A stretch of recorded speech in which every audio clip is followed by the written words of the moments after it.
Hello YouTubers, here we are troubleshooting a Frigidaire HVAC system. The unit we're looking here, we have the vendor Frigidaire. Although it says Nordyne, there is the model and the SKU number. We have another information there. You may pause the video to look at your specific furnace. Observe polarity. And we have another label here. This is probably just the series. The problem we're having here is the heater is not turning on, and I'm going to show you how to troubleshoot that issue. Okay, we can hear the blower motor is running, but it's not launching, it's not turning on. So we're gonna see in a minute what the issue is. I'll show you. This type of furnace have a troubleshooting code, emission LED. You can see the click is the gas chamber activating. So we're gonna look through the window here to this little dot. Hopefully we can see it. We're looking for a red light. Let me shut down the light here.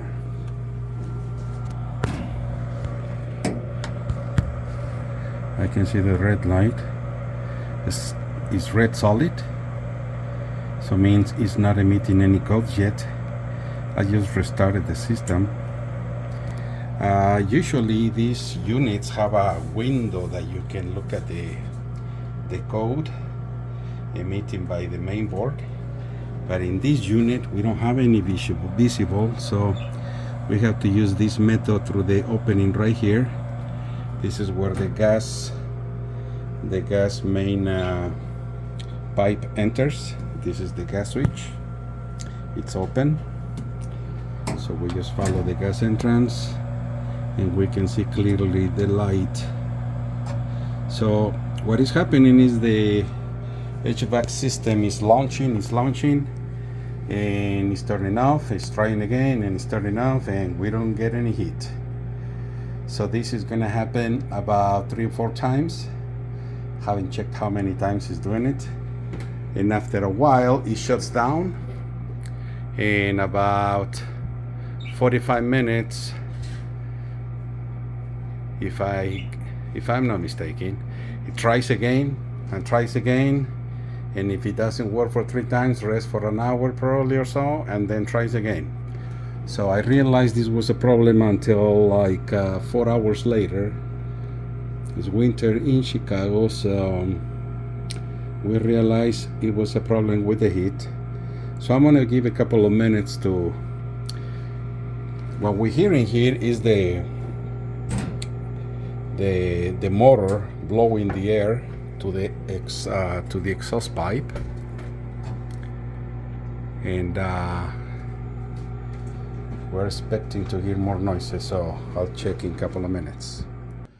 Okay, the furnace just shut down, so I'm gonna turn off the light so we get to see the signal, and we can see a blinking there, right there. So we have to watch for the pulse and the pulses. Okay, so pulse 1 2 3 4, pulse 1 2 3 4, pulse 1 2 3 4. Remember, this light, when everything is working fine, is solid red. So here is the code, and to open it, we just need to open the upper screws right here. There is another set of screws at the bottom, but you don't wanna touch those, although I already did, and that was to explore and make this video possible, because there is another switch right here, and if you open it, it will reset the codes. Okay, so I just give it some time, and I'm gonna open it from here. from the top. And here comes, so you just lift it up a little bit and that's it. So what we have here in the back is the solution to our problems. Okay, so this diagram is kind of small, but let me try to zoom in. The speed motor. Okay, the speed motor is the one underneath the unit where the air comes in. Okay, and we have the thermostat. That's the first switch that you have to activate to send heat signal back to the furnace. The signal comes here. This is the main board, and there is the flashing light. 1, 2, 3, 4 codes, 4 instances, and we have the 4 flashes right here. And if we move to the left, we can see the ignition failure check ground. Okay, so we're going to troubleshoot this and follow the guides. This is the motor that we was running. It's hot, you can tell. This is the gas valve. There is an on-off position. But in order for you to be safe, the first thing we need to do is shut down the gas, shut down the furnace from here. If you have kids, this is a good way to hide it. And we also shut the furnace from the breaker. Okay, you should have your furnace switch address here. You may shut down these two, but this one is launching the upstairs unit. Okay, so we have 2 components, and the first one I want to show you, this is where the gas comes. Shows in the chamber, and this is where the burning occurs. And we have 2 other switches right here. Okay, the one that is cut is the one damaged, the one I'm going to replace. This switch is the igniter, and it glows red at the contact with gas. That's when the flame launches, and the gas chamber sends the gas, the flame launches, and we have flame. And then on the right side we have the flame detector. If for some reason, the light is too hard. If for some reason the flame is not enough or is not coming out, that is the signal that is sent with the red wire to shut down the gas valve. Okay, so here we have 2 switches, 3rd switch and 4th switch. And there is another switch that is the sensor of the temperature. Once we reach the temperature desired, it switches off the gas. The motor will continue running to cool, to extract the heat, and this one will keep running so you don't get the cold air right away. Okay, so what I'm gonna do is I'm gonna look through this window right here. It's very tiny, hopefully you can see. And the piece that we see over there with the white base, let me see if I can do this better. Maybe I can push it that way. Okay, there it is. You see, that is the base of the igniter. That's this one right here. Again, I already took it off, so this one is just for video purposes. And then I'm going to light the other side, and you can see the flame detector right there. Okay, nothing is wrong with that one. The only issue is that it needs maintenance, and I'll show you in a minute what maintenance needs to be done. So I already loosened the screw. I'm going to take it out, and let me see if I can do it right here.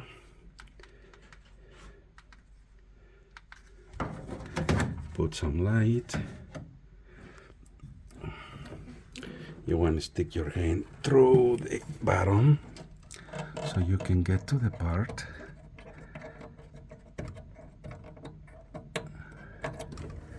There is the screw out.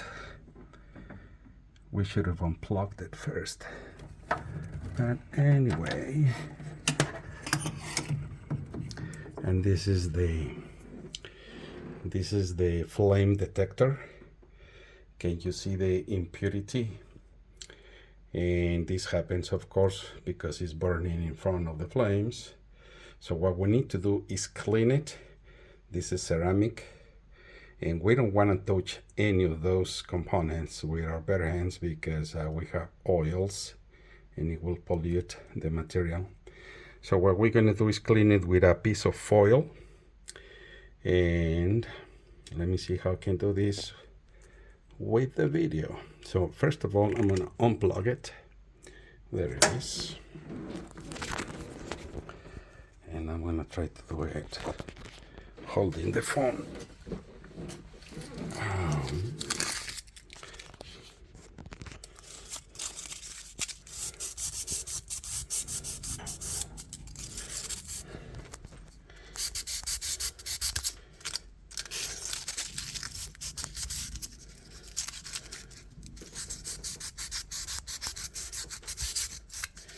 This is a resistance that once receives the flame, that heat turns into power that is sent through the cable, and that's when it turns on and off other modules on the main board. So the less dirty it is, the better it functions. And again, this is something that you can do with a felt paper. They don't recommend to use sandpaper because you might leave some residues on the material.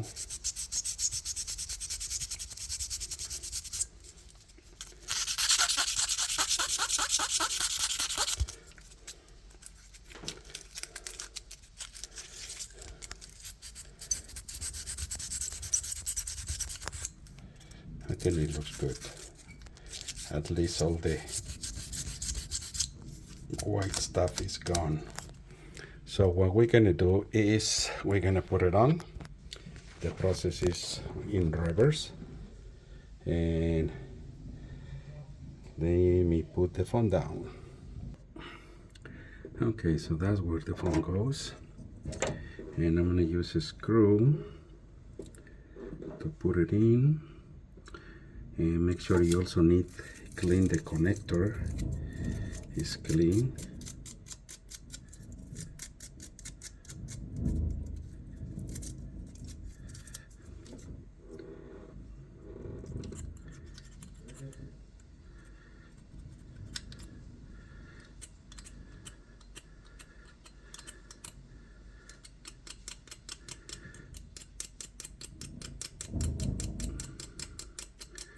I'm cleaning the metal part of the connector, electric connector, scraping some dirt, and I'm gonna go plug it in. Well, I'm not gonna plug it in, I'm gonna put it on right away.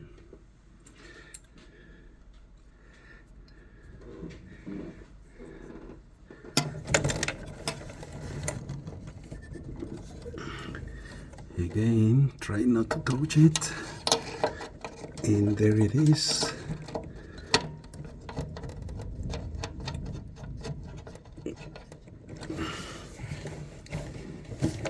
You can see the tip, it's cleaner now, and we just plug it.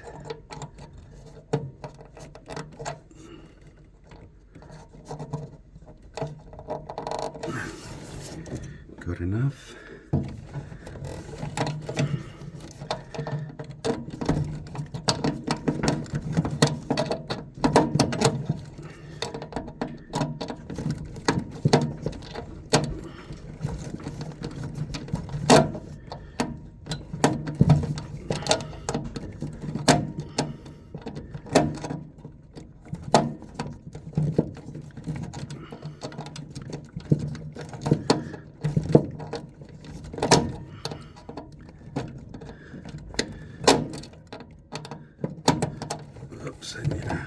tip.